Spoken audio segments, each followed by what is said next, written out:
Coming to you undead from Elm Street in fictional Haddonfield with a beautiful view of Crystal Lake, the podcast where every day is Friday the 13th and every night is Halloween. You are listening to Blood, Guts, and Blu-Ray, part of the Core Temp Arts Podcast Network. Here are your hosts, Bloodbath, Bub, and Brett 667, the neighbor of the beast. Thank you for taking the time to listen to Blood, Guts, and Blu-ray number 12. My name is Bloodbath. I am Brett 667, the neighbor of the beast. And I'm Bub.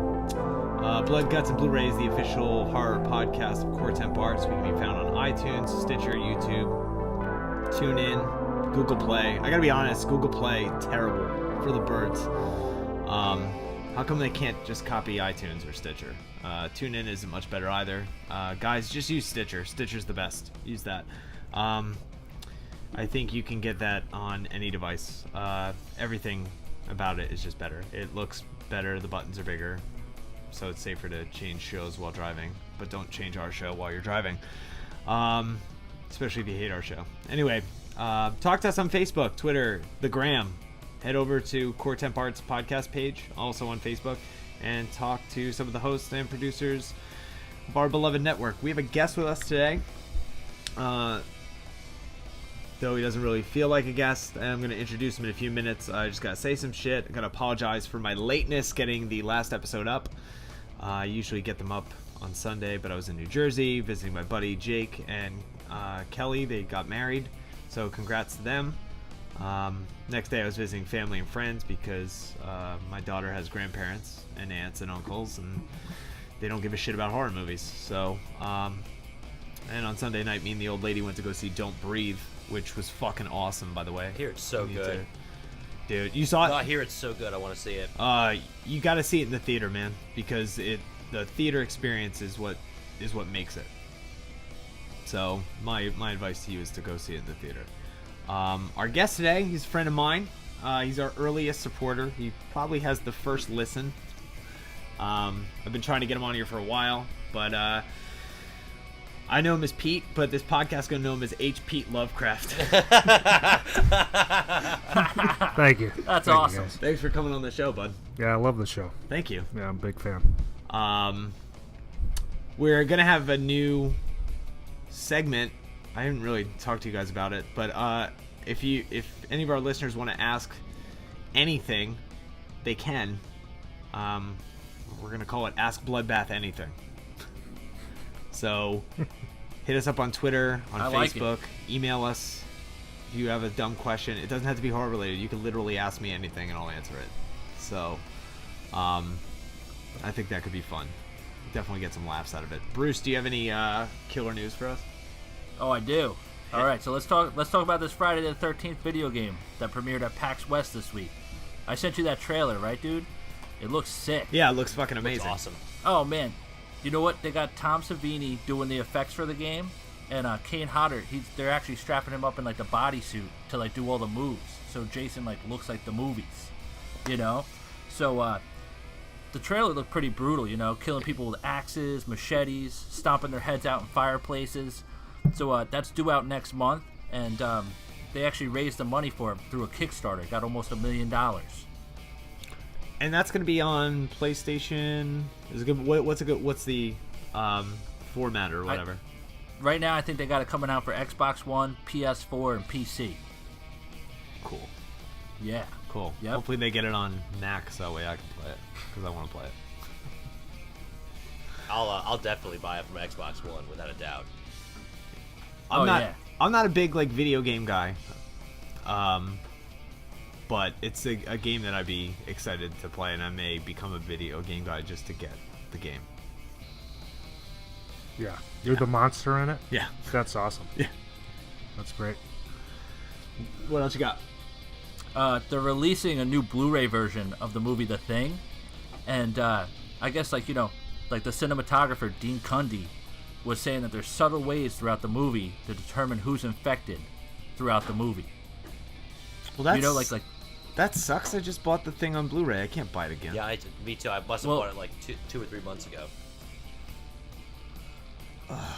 That's a bummer. Yeah. Well, I guess he's saying that, like, when they were making the movie, they were trying to like think of a way to subtly like add who's infected and who's not.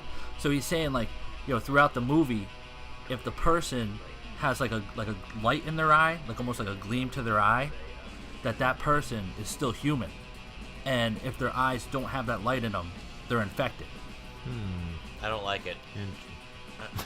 That's the whole fun of the fucking movie, is wondering who is the thing. Like, we discussed this in our previous podcast about it, but the ending is so ambiguous and interesting that I don't want to just know, like, yep, he was the thing. I like the guessing game. I like second guessing myself watching that movie every time. I like thinking it's that McCready might be the thing. I like thinking that Craig David might be the thing. Yep. So I don't know. I watched the end of the movie again, and Child and McCready, when they're both like sitting there, they both have the light in their eyes, so it makes me think they're both human at the end. Oh, and that it's like a sort of like a Mexican standoff with Molotov cocktails. What do you think?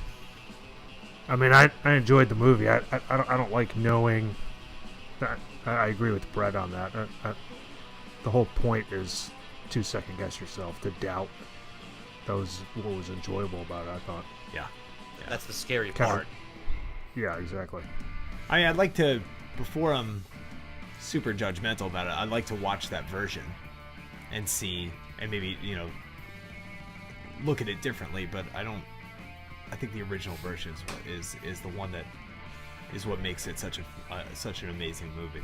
Arguably, I think maybe John Carpenter's best movie too. I know I would say so, but Yeah. I mean, Halloween. It's tough. It's tough. I'd go with Halloween. Halloween's great. I just got Christine in the other day. I haven't seen that in forever.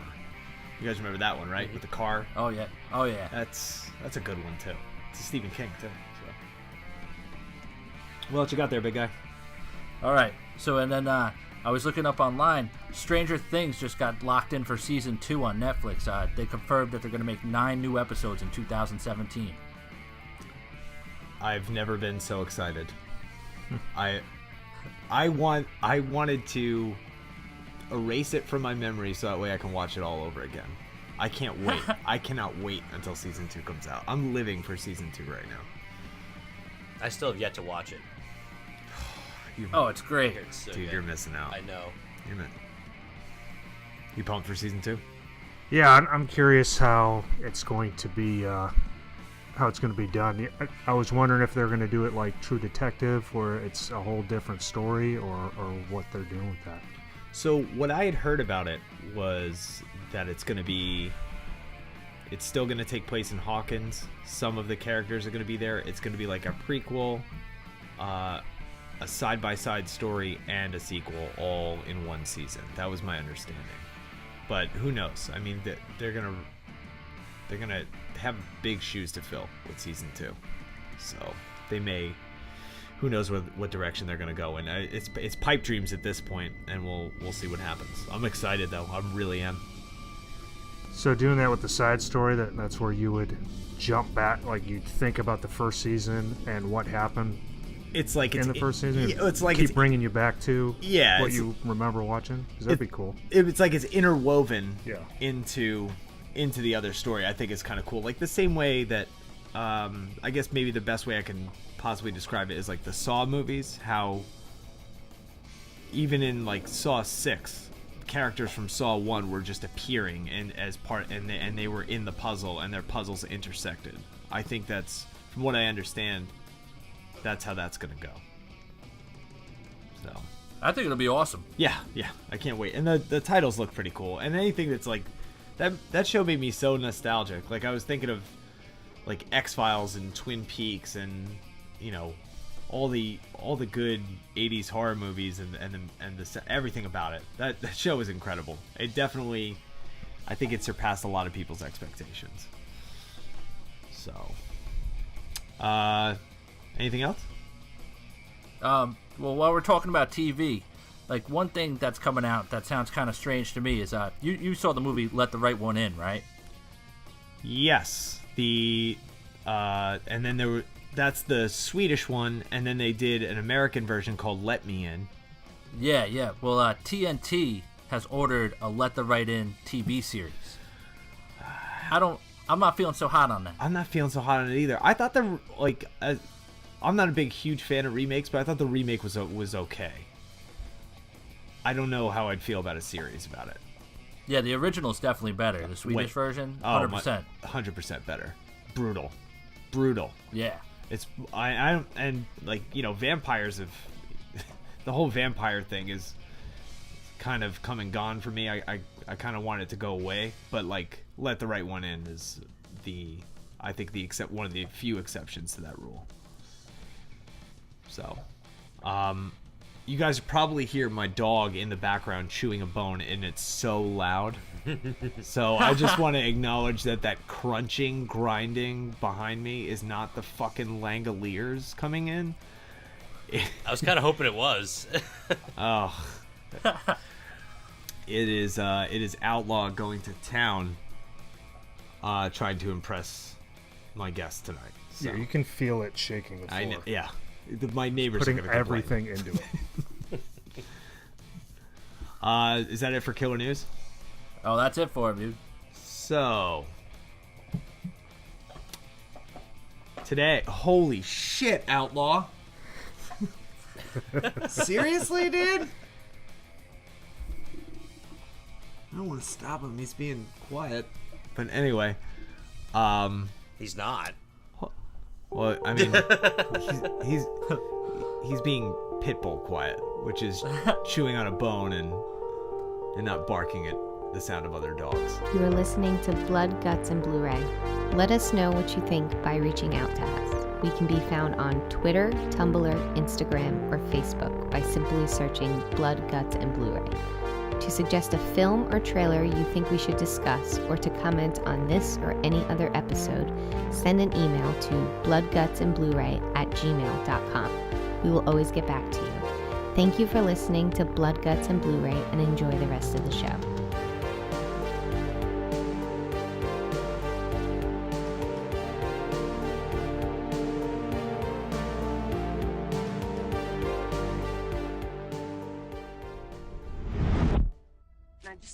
Give me a smile.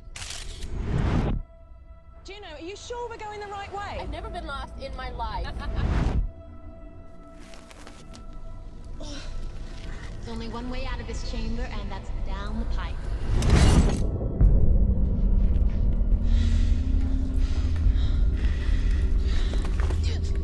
I'm stuck. I can't breathe. Look, Sarah, you have to calm down. I'm coming back. Okay? Okay. Okay, move! Now! Now! This is not good, guys. Can we get out of here? Which way? I don't know.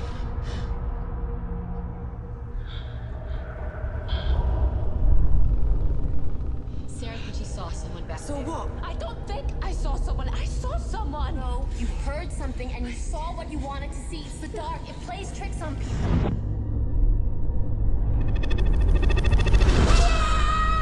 Please! Is there anybody there?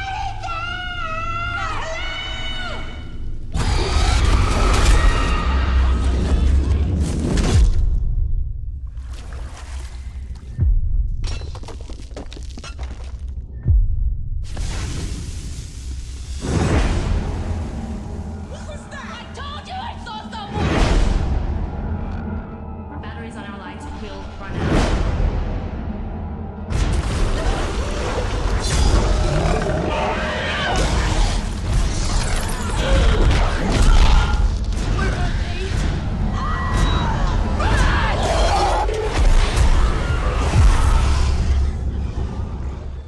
So we're going to talk about The Descent today. The Descent came out in 2005. It was directed by Neil Marshall.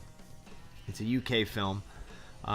There's 18 kills. That includes the crawlers, of course. There is no naughty count. The budget was $6.7 million. That's estimated. I did my homework here. That's estimated in 2005 because it was in pounds. I found it in pounds. And I found out what the conversion rate was like in 2005. Jesus. Oh yeah, dude, I'm for real. Good for you. And and the returns were over. Excuse me, were over 57 million. So, Brett, my boy, why don't you give me a synopsis? All right, man. Well, this lovely tale is about 5 friends. I'm sorry, 6 friends that get together to go on adventures. They are actually recouping the loss of one of the friends losing their husband and daughter in a fatal car accident 1 year prior from hanging out and rafting.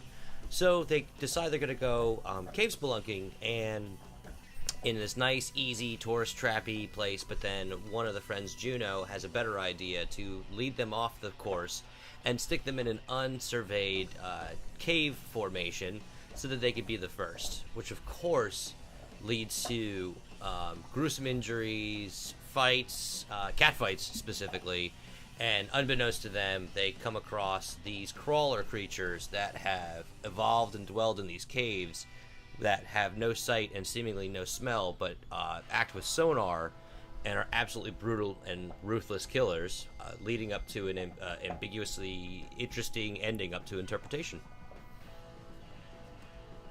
Why do you have that goofy smile right now? Because the dog is distracting the shit out of me. And I just think it's funny, and every time I look at him, he looks right back at me like, fuck you, buddy. You didn't throw the ball to me once today.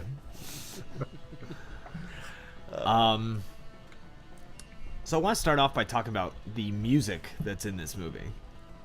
There's not a ton of it, but where and when it appears, it's like equal parts majestic and tragic. It's the only way I can describe it. It really stacks the anxiety on top of anxiety. And sets the stage for what's about to happen in the caves. What do you guys think? Let's go round table on that. I completely agree with you. I feel like as you stated, I feel like the lack of music in certain scenarios allows the actual sound effects of them scraping through the caves and those claustrophobic scenes, and you hear the dirt. I mean, the dirt sound effects alone of just having that hit the ground and was more frightening to me than like any type of sound effect or any type of symphony. But when it's actually playing, it just amplifies an extremely intense scenario, and I think they did a fantastic job. Bub? I really liked when they were driving to the cave. They had like the 2 SUVs going down, and they showed like the overhead of it, and they were playing the music. It had like a real like beginning of The Shining vibe to it.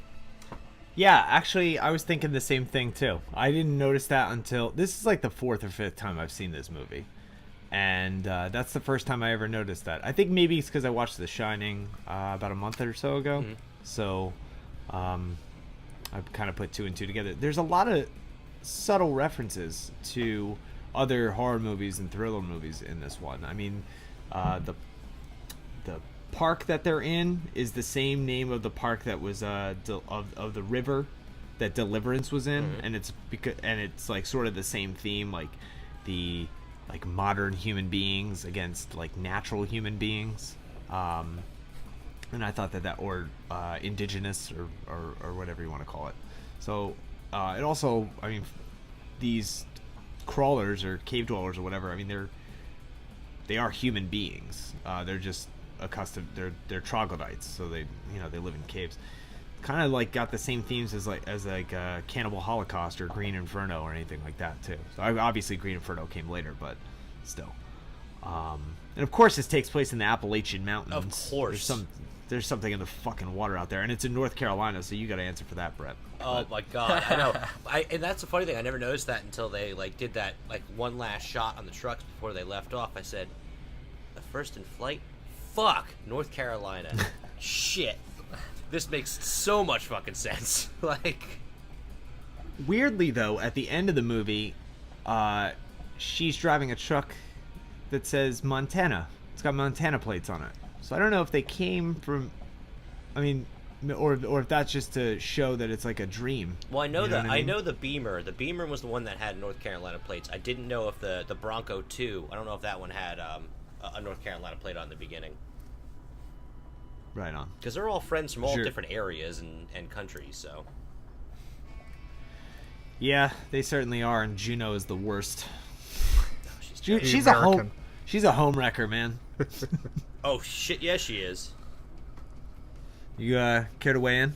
on Yeah, anything? so I agree that like with the SUVs driving, you were talking about it being majestic, and you got the dark woods, and the music went perfect with that. And then same thing like what you're saying, Brett, when they're crawling through and you can hear the scraping, and then also how they shot it where it's just one section of your big black TV screen and there's just one light right in the middle or off to the side where it's just showing them crawling through that tunnel had me cringing the whole time, and that was before you saw anything. So That was a creepier part of the movie than the crawlers, in my opinion. I agree with you. I tensed up the whole entire time I watched that.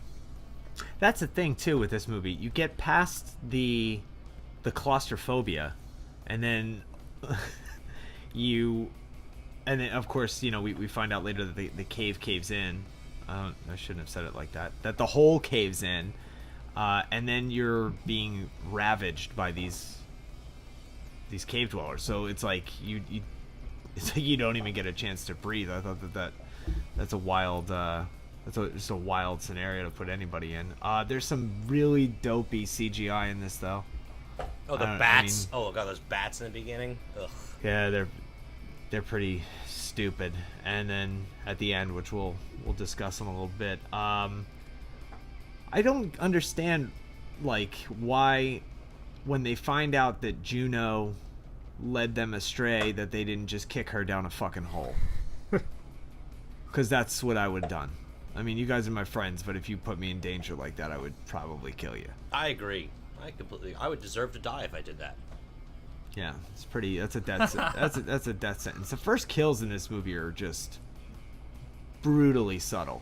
I mean, I feel like that one like punky chick. What's her name? Holly. She's the first one to go, right? She gets hurt. She falls down a fucking hole. You'll find that the holes are quite deep. You will find, sir. You, sir, will find that the holes are quite deep around here. And then it seems like they just come out of nowhere. And there's just these subtle shots of these crawlers all throughout. Like, you don't even see them until... They don't get attacked till, 45 minutes, 50 minutes in, something like that? Oh, yeah, it takes a while. So, I just thought that was... You know what's kind of cool about that? Was I was reading that the girls in this movie, they didn't even know what these creatures look like until that scene. Right. They kept both casts separate. Yeah, and that's wild, man. I mean, imagine seeing that shit for the first time. That's crazy. Hey guys, keep talking for a second. I'm gonna take his bone and put him on the other side of the room because I can't listen to him anymore. Hold on one second. That's fine. Actually, I wanted to touch on something. How many times did you guys see the crawlers before the crawlers came out in that room of bones? Because I was like, I only noticed them once. I noticed a new one that I had never seen before, and I've seen this movie a few times, but I was shocked because if you remember the first time they enter into the big opening space and they're full of awe and they light those red flares, Sarah is looking around and she's peeking down a corner. But before she does that, they show them all in the background, but to the far left-hand side, you just see this ominous creature standing, and at first you think it might be one of them, and then it kneels down in that weird way and crawls away. I was like, holy shit, I've never seen that before. I thought that was really cool. Is that the one where it's the dweller that's drinking? No, this is way before that. Like right when they go through the first series of the tunnel, and they light a flare and they're just like, oh my god, this is awesome. And it's right before Sarah starts looking in the corner because she hears her child laughing and she's looking at just the dripping water. But right in that scene, there's actually a crawler all the way to the left in the back, and you just see the silhouette of it standing with its head kind of cocked, and then it just kneels down on its knees and kind of slinks away. And I've seen this movie 5 or 6 times. I was like, holy shit, I've never seen that one before. I bet you they're scattered all over the place, and you find a new one every time you watch it. Yep. I think that would be the case. The part where, because I came in like midway through when you were talking, so I missed it. But the part where she sees the cave dweller drinking, that made my skin crawl, dude. It absolutely made my skin crawl. I was like, oh. Especially the first time. Now, I will say this though, as far as this movie goes, the haunted house is not as scary the second or third time through. The first time you see this movie, you're like, what the fuck is going on? And then you watch it again and again, and it does lose a bit of its charm. Yeah. It's not as scary the second time. Just like I guess in comparison to like The Exorcist. The first time you see The Exorcist, you're like, what the and then yeah, you're not scared of that anymore? No, I'm not scared. You're scared. You're still scared though, scared right? to death. On that, I'm with you on that. Yeah. What was I gonna say here? The other thing that's wild about this is that you sense the gore more than you actually end up seeing it. Like, you hear the crawlers eating Holly. You don't really see anything. You see maybe a little bit of blood, but it's not graphic, right? Because it's dark. But it's so, what's the word I'm looking for? There's so much audio to it that it makes you feel like you're sitting right there watching it happen. I thought that was just such a wild part. And even in the part where they're in the blood pond. Oh, the blood pond. The blood pond, my favorite part of the whole movie, for sure. There's at one point you see like a wolf's head or like a wolf's skull. I thought I did. I was like, whoa, is that? And I ended up finding out later, and I confirm it, that it was from Neil Walker's prior movie, Dog Soldiers. Dog Soldiers, yep. Yeah, and have either one of you guys seen that movie? No, I never saw it. Have you seen it? No, I have not. Yeah, it's... So, did I call him Neil Walker? I did. I meant Neil Marshall. Neil totally Walker's did, the second yep. baseman. Neil Walker's the Sorry, Neil Walker's the second baseman for the New York Mets.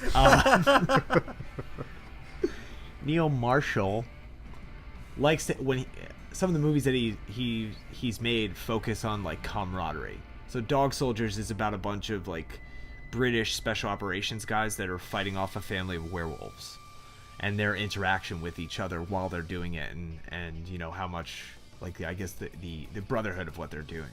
So this is loosely got the same thing. Of course, in Dog Soldiers there wasn't one asshole bitch fucking everything up, and that they were all on the same team. Juno in this is obviously totally self-motivated, and she wanted to name it after Sarah because she felt guilty about being a homewrecker and banging her husband. No, yeah. I completely agree. She was probably a bigger villain than the crawlers are, but even though she was selfish, what was twisted about her character, she always seemed like she tried to do the best for the team. Like, no, I'm not leaving without Sarah. Like, it was so fake, but they believed her.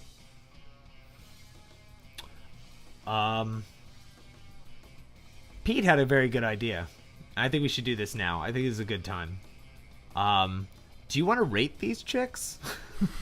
Yeah. Oh, dude, totally down. You want to rank them? Wait, are we ranking them on looks, personality, or both? Both. Let's just bang both. Or marry or kill. Kill, fuck, or yeah. Kill, fuck, or marry. We could do that. Brett, why don't you go? Actually, it's your idea, and you're our guest. You can go first. Oh, okay. Yeah. So I think we talked about this. Beth, I think, to be honest, they all annoy me when I was watching it. I was like, when it began, I thought at first they were going to be college chicks. When I got the movie, and I was like, oh man, they're going to be so annoying. And then when they were older, I was like, oh, this will be better. But then the beginning seemed like I was watching a wedding shower, and I was like, fucking kill me right now. But so they all annoy me, but probably if I had to rate one, probably Beth. But she would annoy me anyways. Always saying shite with her obnoxious British accent. And... Is she British or was she something? Was she Scottish? I don't know. I couldn't tell. They all sound the same. Yeah. To me. I don't know. She could have been Australian for all I know. Yeah, She could have been South African. I don't know. I think that Holly was Scottish, if I remember correctly. She was super Scottish. She sounded like they pulled her straight out of Train Spotting. Yeah, exactly. And she's at the bottom of the list for me. Mm-hmm. Of all the chicks, she's at the bottom. Yeah. And Beth's at the top, I think. And then there's that other girl. I think she was like Swedish. Like there's like the two Swedish girls or whatever. That's where I'm gonna jump in, and I'm gonna take the younger sister, Dr. Sam. So they were sisters? Yeah, she was the younger sister. And I will take Sam is gonna rate the top for me because she was intelligent and fucking slamming. She died stupidly, but I mean, hey, listen, I'm not gonna hold it against her. Yeah, dude, your throat's open. You're not doing nothing. You're not killing anything. You're just grabbing at your throat. Well, she was going gaggling your last fucking breath. She was going across the cavern without enough rope, so it's not like she died valiantly on the sword for her friends. Like, you guys go ahead, I'll fight them off. She was like doing something that didn't make any sense. Got her throat slashed open, and it was just like, oh yeah, okay, I'm dead now. Yeah, she's not Kurt Russell at the end of Bone Tomahawk. She wishes she was. She wishes she was. Bub, what's your take on this female spelunker situation? I'm gonna rate Juno at the top because she scares me. And I like that. I'm gonna have to sleep next to this chick. Am I gonna wake up in the morning? Who knows? I don't think so, man. I don't think so. If you do, you know you're protected for life. Right? Yep. If she likes you, you're safe. Yeah, but it's gonna wear thin because there's just another mountain for her to climb. You know what I'm saying? Yeah, don't go hiking with her. Don't go hike. I wouldn't go hiking with her in the woods. I wouldn't even go into a back alley with her. Yeah. I don't know. I'm gonna give her a love each day bracelet. You know, that's what I'm gonna do. As long as it's in the shape of a feather, you're okay. Yeah. I would rank probably Beth the highest, although I was strangely attracted to Sarah as the movie progressed. At first, she seems like kind of mousy. Is that the right word? Yeah, church mouse. Church mousy, and then all of a sudden she's just slaying shit. And I'm a coward, so I would kind of need her. She does look hot, covered in blood. She gets better looking. Her eyes get bluer. Oh yeah, and that wrote me in a little bit. So, as I said before, my favorite scene part in the whole movie is the blood pond. What a fucking amazing, terrifying, disgusting, awesome scene. So good. What was your favorite part, Pete? Yeah, I when I watched that, I actually thought it was oil, and I'm like, oh, don't get that torch too close to it. And now I know it's a blood pond. Yeah, that freaked me out. But I loved when they're like, she's panning around with the night vision, the night shot on the camera, and they're losing it, and the one girl's like, somebody, she just starts screaming, and I started laughing. I'm like, what a bunch of retards. and then you see the guy standing behind him with like his head cocked to the side, like, what y'all fixing to get into tonight? And then they freak out and they just go running. I love that part. Freaked me out, but it was awesome, I thought. Bub, what would you categorize as your favorite part? My favorite part is the ending of the UK version. So I don't know if I could bring that up right now, but that was my favorite part. I was going to get to that at some point too, yeah. With the birthday cake? With the birthday cake. Oh yeah, I love that. It's got to be the birthday cake, and then it pans back and she's there by herself. I love that. Yeah, it's a great ending. That's a great ending. Oddly enough, Pete watched the one where it just ends with her in the car.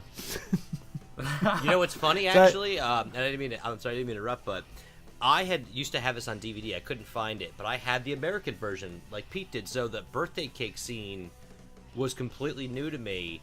And actually, when we're done with this, I do want to have a like Brett's conspiracy, what this movie really means corner episode, because I want to talk about that scene because there's something in it that's really crazy. But yeah. Absolutely. I can totally make time for that because you know how much I love that. You let me know when you're ready. You blew my mind with the Babadook. Weirdly enough, so I was listening to some podcast and they were talking. I think it was like I was listening to the Bret Easton Ellis podcast, and he was talking about the Babadook, and he was kind of like, he's talking a little shit on it, and he like kind of saying how like it was a little lame, and that and like he didn't get it. And now after you brought up that point, it's crystal clear to me. It's like, how can you not see?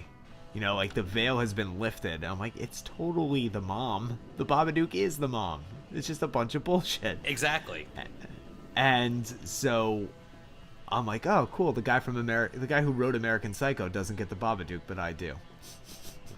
You got one up on him. And he was talking shit about it to Quentin Tarantino. So it's like, and listening to the two of them go back and forth is like a pretentiousness fucking ladder match. It's unbelievable.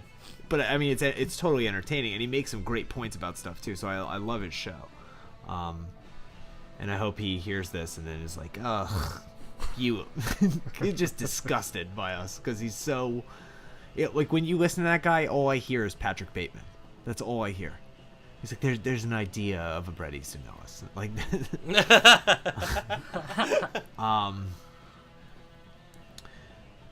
there's two parts in the movie that like make my skin crawl, and one of them is when what's her face, her fingernails are bent backwards. That anything with fingernails, man, that's like, you know, some people are like afraid of like needles and shit. Fingernails, when she's getting pulled by the crawler and her fingernails get like broken open and bent backwards. Every single time I see something like that, it makes me so fucking sick. That's the older sister, yeah. Ugh. Same girl, when she gets the rope burn, I felt that. Every time I see it, I feel like I could feel it on my hand, like when it's happening. You know, it like hurts my hands. And it was a pretty gross vision too. When she looked at her hand, I was like, ooh, okay, I wasn't expecting that. And you see like a little bit of friction smoke, I guess, like rise off the glove. That was, I mean, it was pretty convincing. I wouldn't be surprised if they're like, no, we're seriously going to rope burn you for this because we have to make it look real. Welcome to show business. You'll find that this rope is very burning. Another cool part is when Sarah bites the troglodyte's neck open. I thought that was awesome. There's that shot before that where they're all standing around, like, because they can't see them, but her and Juno are in that like part of the cavern, and there's a bunch of them just standing there like waiting to pounce on them when they're like sure that they're prey. I thought that like just seeing that was just wild.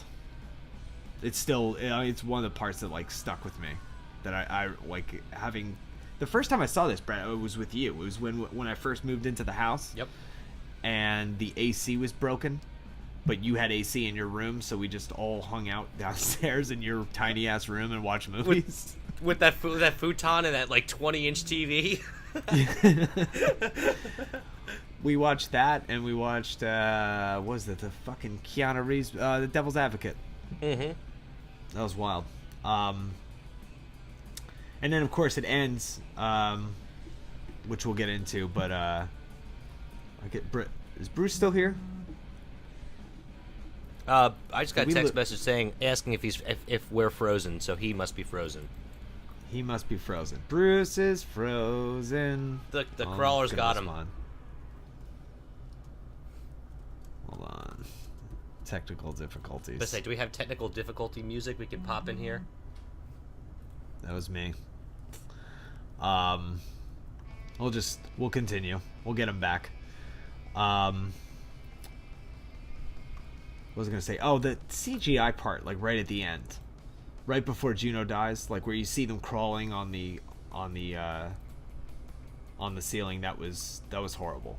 That was the one part that I kind of put. What's the word I'm looking for? It made me feel negative about the movie.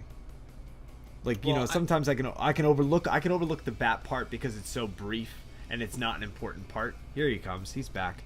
But I can't overlook the CGI there. I think that's something that, like, they could have done that better because they've done the movie so good. There's not one single part of that cave was real, so they could have figured something out. That's my personal take on it. Well, see, they filmed this whole movie in Britain, right? Yeah.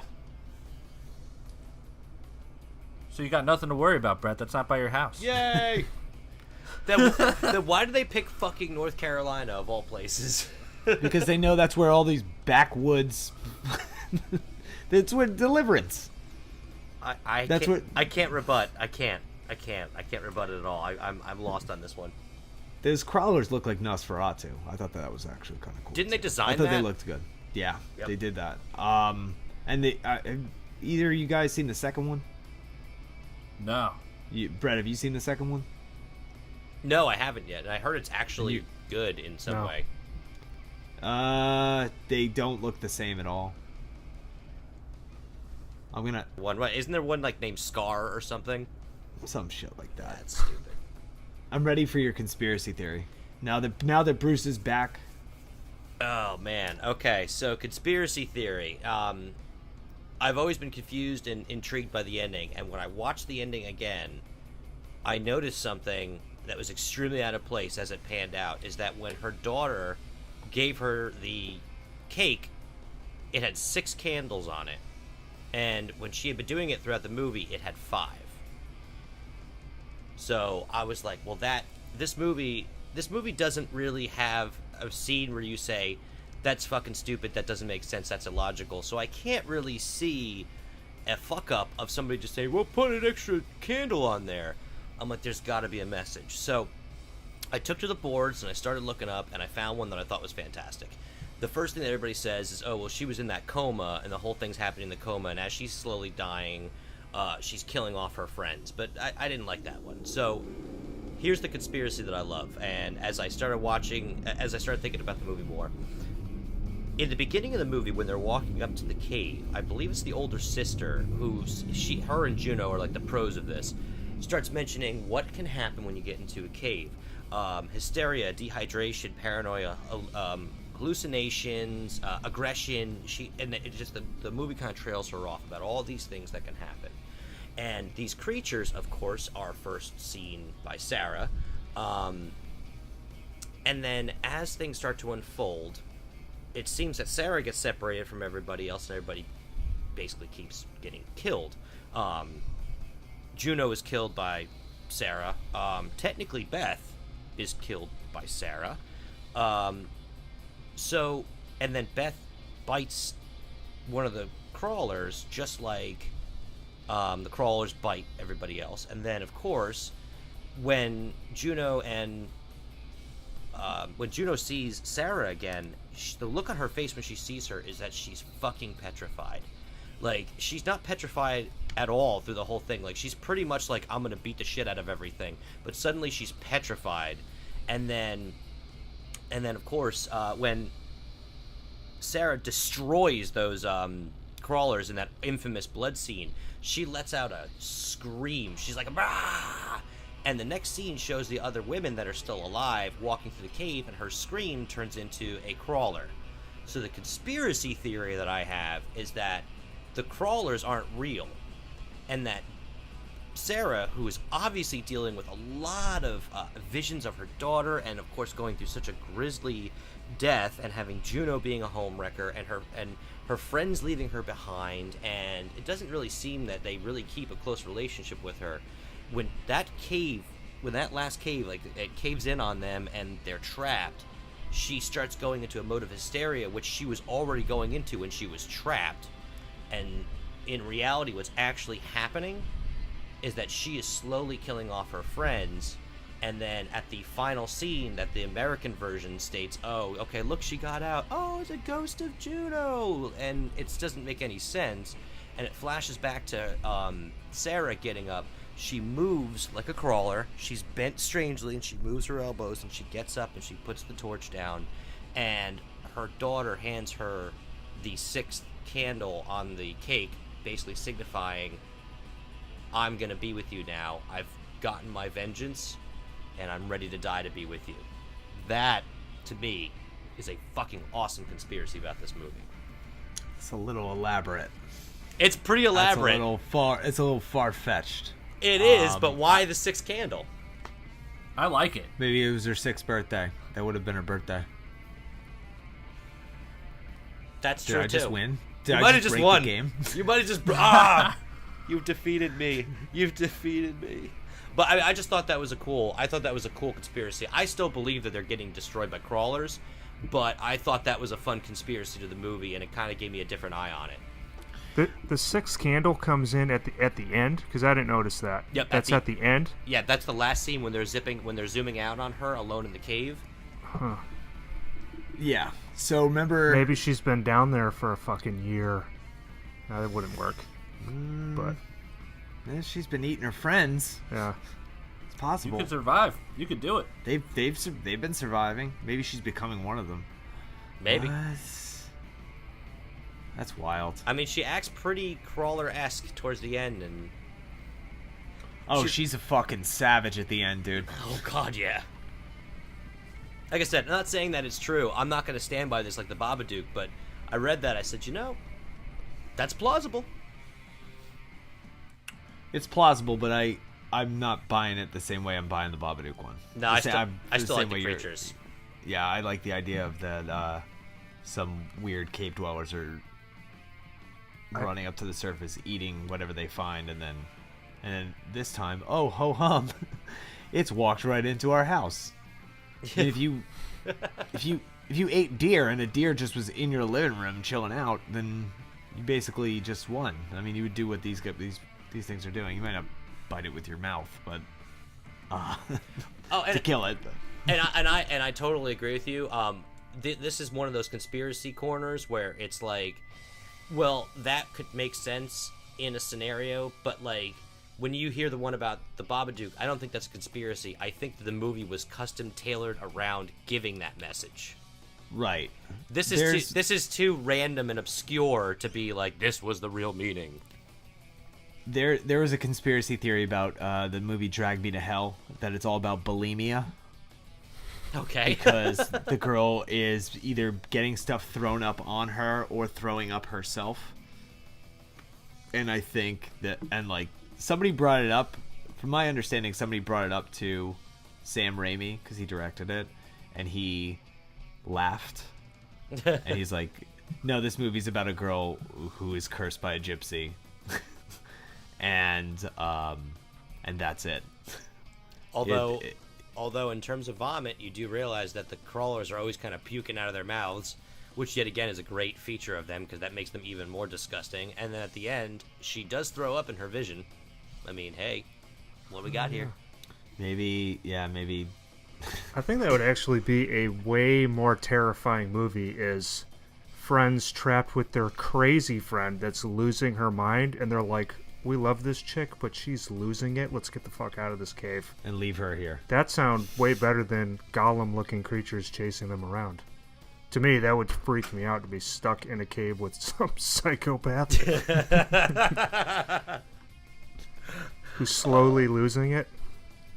And tearing everybody apart one by one in really elaborate ways, too. It's kind of like Jack Nicholson in The Shining, you know, getting cabin fever. Getting cave fever. Interesting. It's all interesting.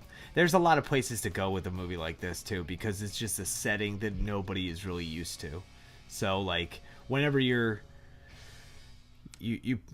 put the movie in a place where it's not typical, you know, it's not in a suburban town, it kind of creates a vacuum and a room to speculate. And I think it makes it fun. I'm not putting any of it down. I mean, I love doing stuff like that. I don't like any that I have. I don't like them to be serious. I like them to be totally silly and just ridiculous. Critics seem to have appreciated this a little bit more, I think, than audiences did. If you go to Rotten Tomatoes, the critical rating is 85%. The audience rating is 75%. And I think that it has a lot to do with, for one, it being a really visual or sensory movie. I think that a critic is used to watching a movie in a movie theater and taking in that movie theater experience. This must have been a fucking amazing movie to see on the big screen. Oh God, yeah. I mean, I not even close to this, but like I saw 127 Hours in the theater, and I saw it on DVD, and it was like worlds apart.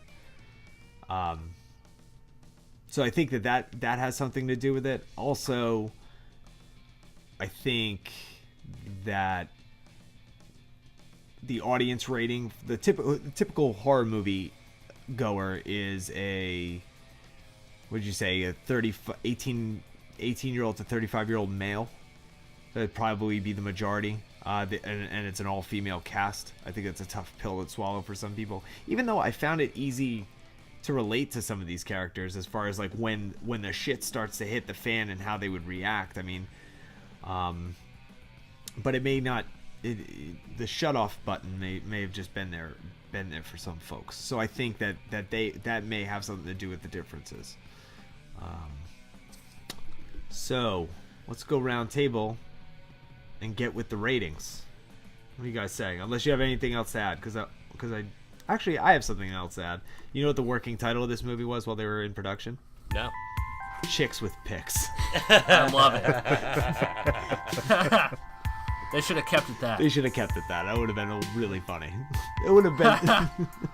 I would love to see that on a movie poster. You are listening to Blood, Guts, and Blu-ray. We are dedicated to bringing you the show across your favorite medium. We can be found on iTunes, Stitcher, TuneIn, and YouTube. Please send all suggestions to bloodgutsandbluray@gmail.com. Thank you for listening.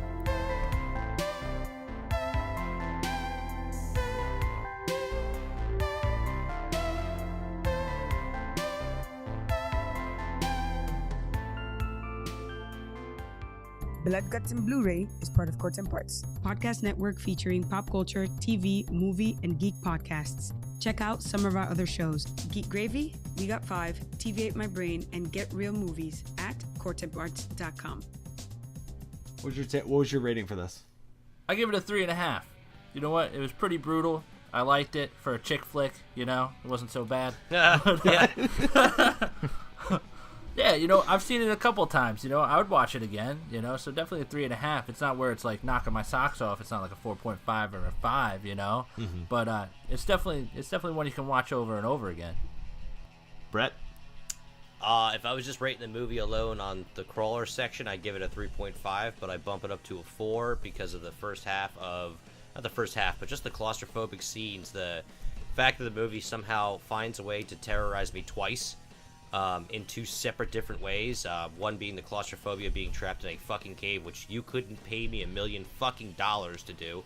But and then to compound that on top with the crawlers just ripping people apart and women going psycho, it scares me from post bachelorette party till the end. It freaks me out. So yeah, I give it a 4. Yeah, I gave it a 4. One of the things I absolutely loved was the fact that they didn't, you know, they use older women, and when they start becoming savage. One of my favorite scenes is when Juno's fighting over the body of Holly, and her escalation of going from "Hey, give me my friend back" to "I'm driving this pick through your forehead." And she didn't go there right away. She was just freaking out at first, and then she became more and more brutal. And then towards the end, they, like, gouging the eyeballs out. Like, you could see a mom doing that to somebody threatening her. Not a college girl, you know, who's just going to freak out. But a mom would fight or flight. She would fight. And I loved the fight scenes were just so brutal and satisfying and realistic in how they built them up, and there wasn't any like weird "see you later, bitch," you know, some catchphrase before they stab somebody. You know, it was just right. You're to fighting going down. Right, you know. Stick around. Finish her. Splunk this, you know. Nothing like that, and I love that. I'm not going spelunking in your man cave. What you're saying too is like that the escalation of intensity, as far as fighting back, is totally believable. Right. There's just the shock and awe of it, and they're like, okay, and then they just establish like these people they're trying to kill us and eat us. They're, you know, it's not a matter of escape. Now we have to kill them all. Yeah. That's what, and it goes that, and it happens over the course of like 45 minutes. And they didn't do it in like a heroic way, like let's just fight them and sit. They're still trying to run away, and they fight when they have to, and they still, you know, still trying to flee. So I liked that. Something I did notice, I forgot to mention it, was I love how the crawlers are blind and they use that clicking noise to find their prey. And I don't know if I remember I was playing The Last of Us and you watched part of it, but they took some of the zombies in that and used the same noise and the same idea of these zombies that are now blind and they're clicking to find their prey. And it was terrifying in the game and terrifying in the movie. Those clickers were the worst part of that game. Oh my god, they're freaky. Yeah. I'm gonna give this movie a 4. I think it did a really good job of building tension. I said before, even as a male, I could find a way to relate to some of these characters. Not all of them, but some of them. It just goes to show that perspective is everything. I always hit on perspective every movie we talk about. Like, if the perspective's good, there's a really good chance it's going to be a watchable, enjoyable movie. This movie is ruthless in its gore, but subtle in its scares. The makeup effects are top-notch. The CGI effects left a bit to be desired, but Neil Marshall is a great horror director, whether he wants to be a horror director or not. He gave us glimpses of brilliance with Dog Soldiers, and he took it to a whole new level with The Descent. So, as I mentioned before, like, it's not as scary after, you know, you watch it the first time, you're like, you know, with the lights out, you're like, fuck, this is terrifying. I remember being terrified watching it in your room with you. And I think Jordan was down there with us, and he was just cracking jokes the whole time. Because that's Jordan. That's what Jordan does. But, you know, after a couple times, you're like, all right, you know, it's not as scary, but it's still got really enjoyable parts. So, yeah, 4 out of 5 for me. Sweet. Solid, a hard 4. Solid 4. Yep. So, that's going to do it for number 12. This is number 12, right? Number 11 was last week. Correct. Yeah, yep. Okay. Just, man, I would have looked stupid. Next week, it is going to be Brett and Bub. Bloodbath will be absent. It's to work. We'll still make it happen. I don't know what these guys are going to talk about yet. Bub, we'll have to. It's probably mostly you. Yeah. Can we just have a podcast about things that Bloodbath hate, and we'll just pick a movie that he would just totally hate. I would rather you do that than pick a movie that I like, and it'd be like, oh, I want to talk about that, and you're like, well, fuck you, we're recording it anyway. We should let him pick the movie. Let him pick the No. movie that he hates. There's many. We already did talk about Amityville, so you're beat there, but we did, yeah, that's right.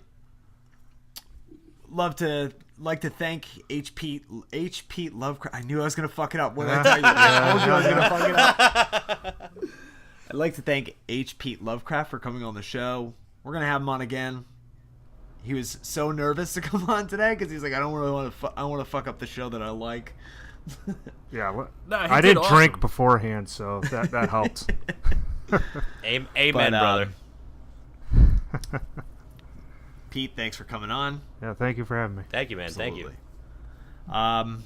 Guys, thanks for listening. Please head on over to the iTunes and rate, review, and subscribe, so that way people will find out about us at some point. We love doing this, and we just want to keep doing it forever and ever and ever and ever. So, toodaloo. Good evening. Love each day.